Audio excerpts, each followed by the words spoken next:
Very welcome to Supermarket and Warhol Minutes.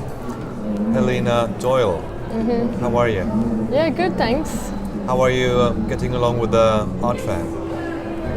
Yeah, great. It's been great fun. I've been mostly at my booth, so I haven't actually properly got to go visiting. No. I mean, bits and pieces, but I've been meeting a lot of people coming to me, so that's been really nice. Great. But yeah, hopefully later today I'll get out and do a bit of a tour. So you're an artist, but you don't display your own art today, or No, do you? I do, yeah. So I'm here with Interface from Connemara in Ireland, and it's myself and Rachel. I'm the visual artist. They choose one visual artist and one performance artist to come to Supermarket. So I've done a mobile installation in our 3x3 meter booth. Would you say that's a typical work of art that you are familiar with? For me to do the mobiles, or for I make aerial sculptures, but also mobiles. I use when I work in the land, I take plants and make cordage, and then see what else I can find. So stick stones, and then this has kind of evolved into making my mobiles. So is it generally natural materials?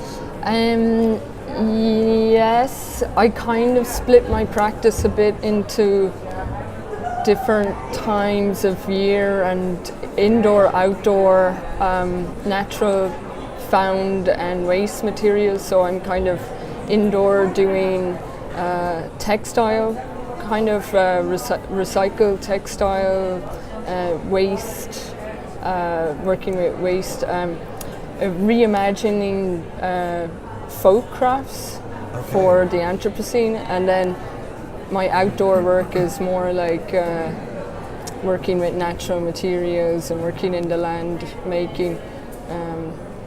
But mostly I would say I'm an installation artist. Wow, a lot to unpack there. Yeah. So your relationship to the Anthropocene. Well, as a Swede, I would think of Hilma af Klint, and could you tell me about the link there, please? With the Anthropocene for me. Yeah.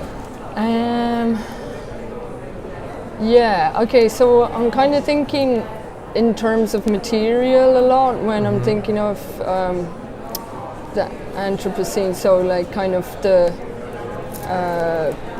materials that are being used and waste, a lot of to do with waste, and specifically I guess like plastics and textiles and fast fashion and this kind of thing. So I'm interested in the folk crafts and prehistorical crafts and bushcrafts, because the further we go back, the more universal these crafts become, and we find that we're all very much connected across the planet in terms of, folk crafts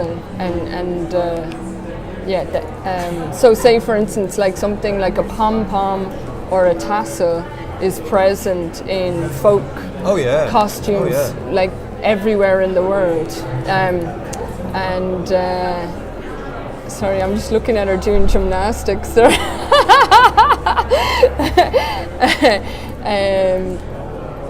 So I'm interested in how we can be connected through these like folk art practices, but not just about the objects, but about collective making and making things together. So that's interesting to me. But then if we go to make folk art crafts now, what does that look like in this age? Because obviously, we're living different lives. They have different meanings. What are they representing? Before maybe, say for instance, here you might have Hemeli. Do you know Hemeli? Or maybe it's more like a Norwegian thing, but they're like straw-based, triangular, geometric structures that you hang in the rafters of the house in wintertime. Oh, I wouldn't know Okay. about that. Sorry. But they're very cool, like, geometric structures made out of straw. They would have been originally made as like chandeliers. You have it in Eastern Europe as well, different kinds of chandeliers made out of natural materials. Yeah. You hang them up, and Hemeli actually means heaven, so it's about this connection with like heaven. And well, for Christmas there are loads of straw ornaments, but not the same thing probably. Yeah, well, no, it kind of comes from it, because it would have originally been this like pre-Christian thing. It was a more pagan thing, and it was to like give thanks for the harvest and to bring luck for the next harvest. And you would put it up in your house as this beautiful object to decorate the room, and you would keep it up for maybe till the next harvest. And I mean, we have similar practices in Ireland as well, so but the ones that are from like this part of the world are a lot more elaborate, so I'm kind of looking at those. But what came first, your interest in hanging sculptures or the Hemeli? What came first? Okay, so I mean, it was a bit of a necessity is the mother of all invention, because I started making stuff for festivals, but it would get like wrecked. People would touch it. So then I started making things in the air so that people couldn't touch it. So then I was making chandeliers, very large scale, geometric, light installation chandeliers hanging in the forest, in the trees. Oh, lovely. And so I kind of never set out to make these things, but I was more interested in creating immersive installations, like sanctuary style spaces. But then I ended up kind of specializing in these like large scale rigged pieces. And then kind of from working at festivals, then I thought, I just want to make art in the forest, because I was working, putting things in between trees. So that kind of led me to want to just make more work in the land and in the forest. And, it makes me very, very happy to be able to be in the forest making things. So it's nice to just have this, with the aerial sculptures I would design first, and it was more like a kind of almost design process. Whereas with the working in the forest with like the mobiles and I use the cord as the starting point, it's more a material-based practice. It's more intuitive. It's more just like a creative flow, which is really nice. It's very good for the soul, I think, to be able to play with natural materials like that. So I think Swedish people, contrary to other nationalities, feel very safe in the forests. Yeah. Do you feel safe in the forests? Yeah. Or at home? Yeah, for sure. I think that I have great reverence for like big trees and old trees. And, like we've recently had some big storms in Ireland, and it's really shocking to see the amount of damage done to the trees.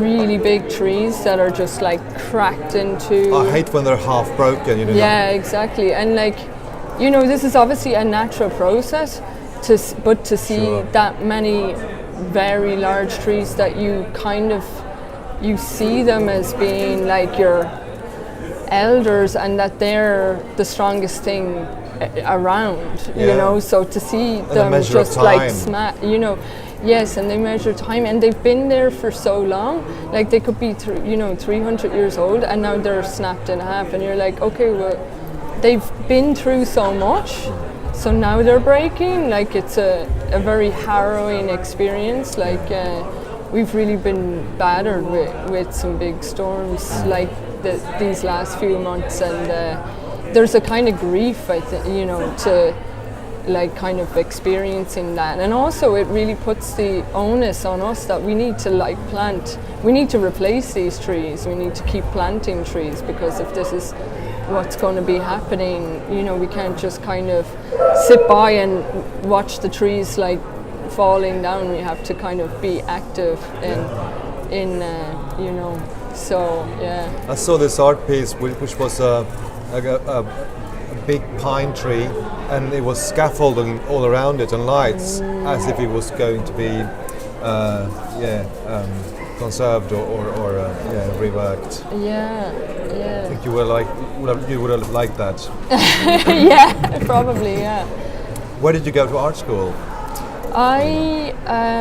I originally studied film and TV production. Oh, did you? Yeah, and then in my last year I kind of specialised in experimental film, and I was really interested in immersive cinema. And then I went to London. I studied at the National Film School in Dublin or in Ireland, and then I went to London and I did a master's in art and media practice. And I was kind of researching immersive cinema and full dome cinema, and then simultaneously I was making immersive installations. But with film and with video, I found I was on the laptop a lot, and it's just hard to get away from. So in the end, I just naturally shifted more towards I made a choice to just focus on the installation practice, where I could just use my hands more. And but I do have a sense of always thinking of the viewer's experience that really comes from my film training, is that I'm kind of always thinking of that. So it's not so much that I'm that it's not as personal. Maybe I'm kind of doing the things that I like doing, but I'm always kind of aware of how the viewer is going to perceive the work or experience it, or and especially because it's more immersive.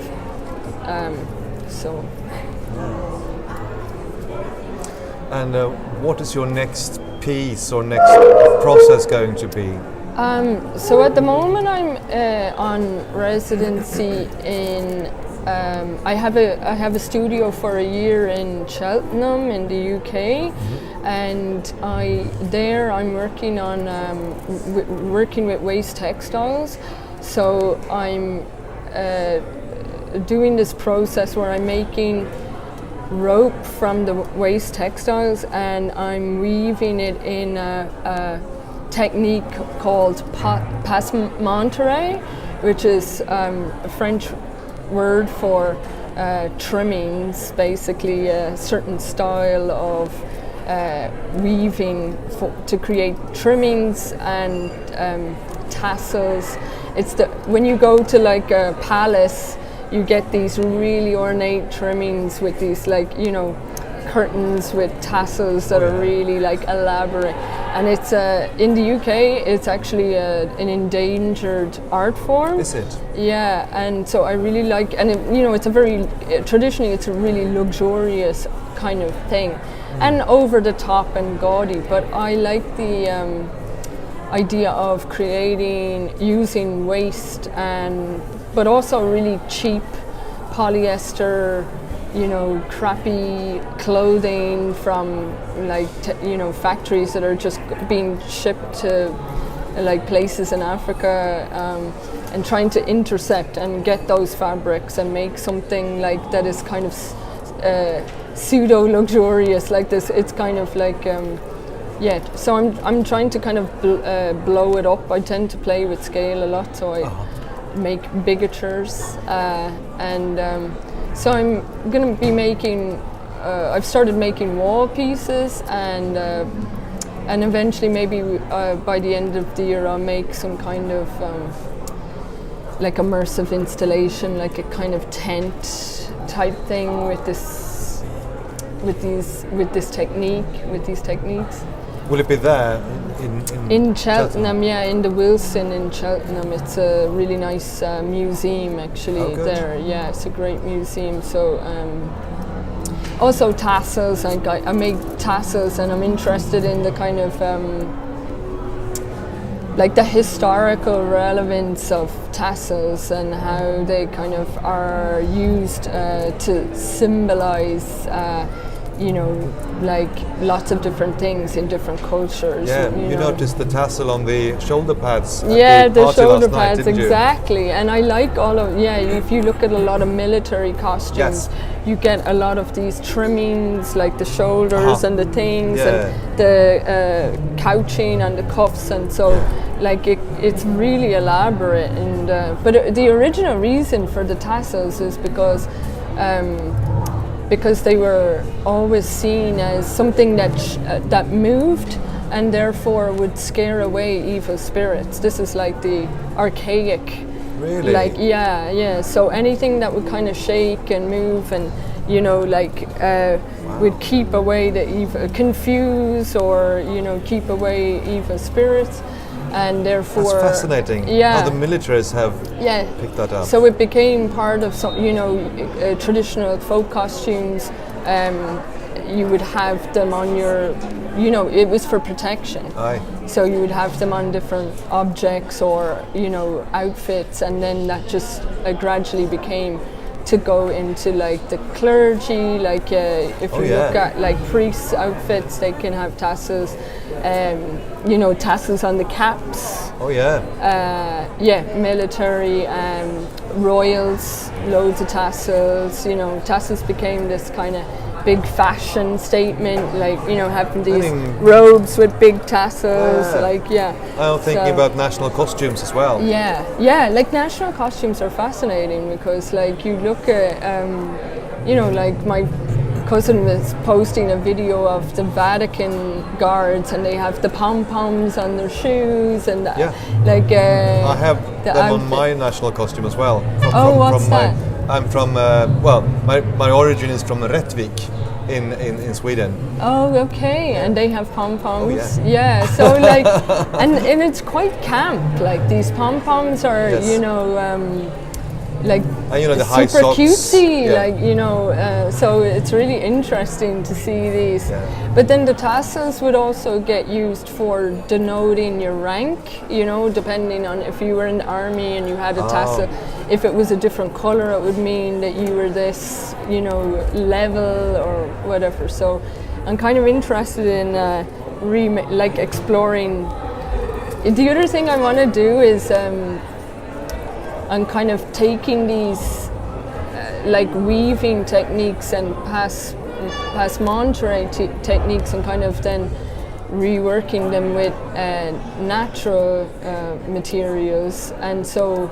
And I guess the mobile that I've got here is a little bit it's about eco-futures, but I'm interested in the idea of kind of like taking classical techniques into the woodlands, creating pieces to create woodland classical. So it would be this idea that if we never left the woodland, would we have evolved? What would it look like if we had stayed living in the woods? And would we have these chandeliers that would be made from completely natural materials? Would we what would it look like? So that's my theory or concept of woodland classical. And is anything of that reflected in the art piece you're showing right now? Yeah. I'm looking over glancing, at it. So yes, because I do have woodland. Yeah, because it is a kind of chandelier. With this one, it's a bit more. I've included more electronic elements and man-made elements into it.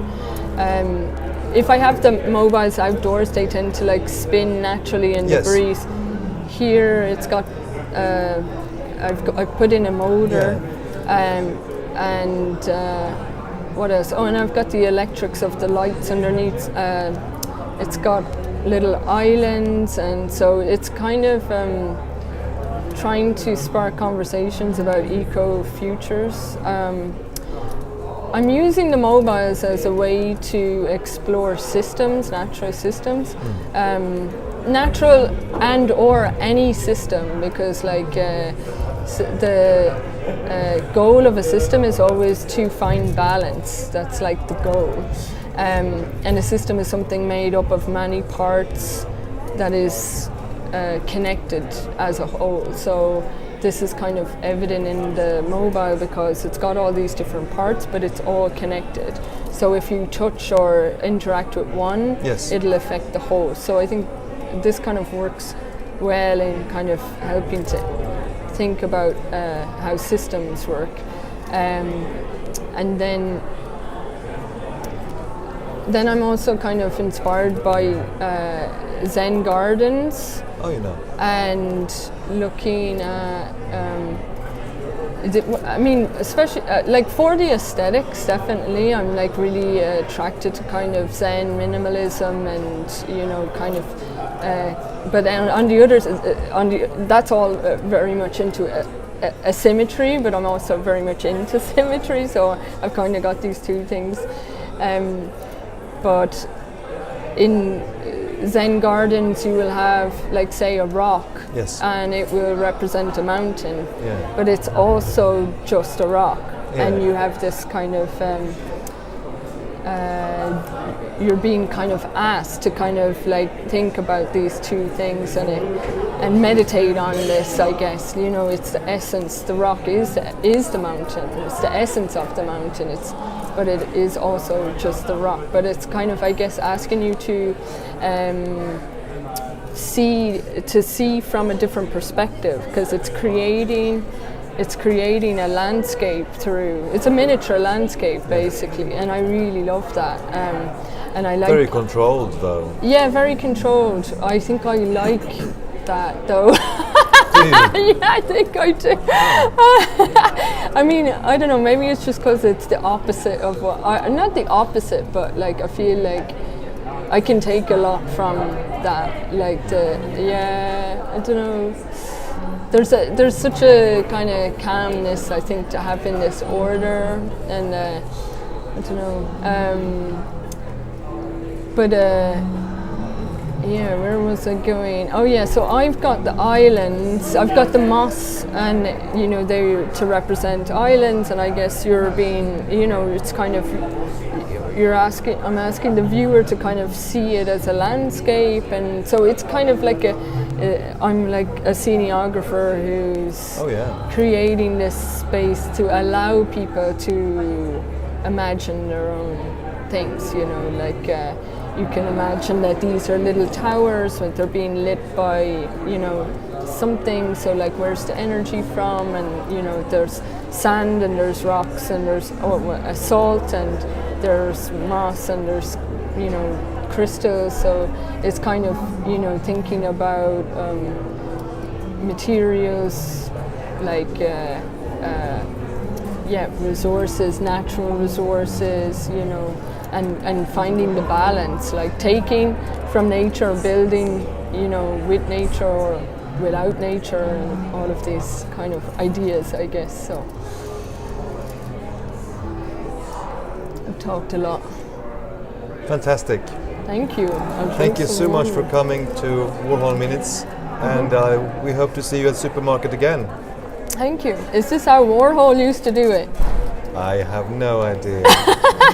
I think he would only snap a photo and hide behind the camera. Yeah.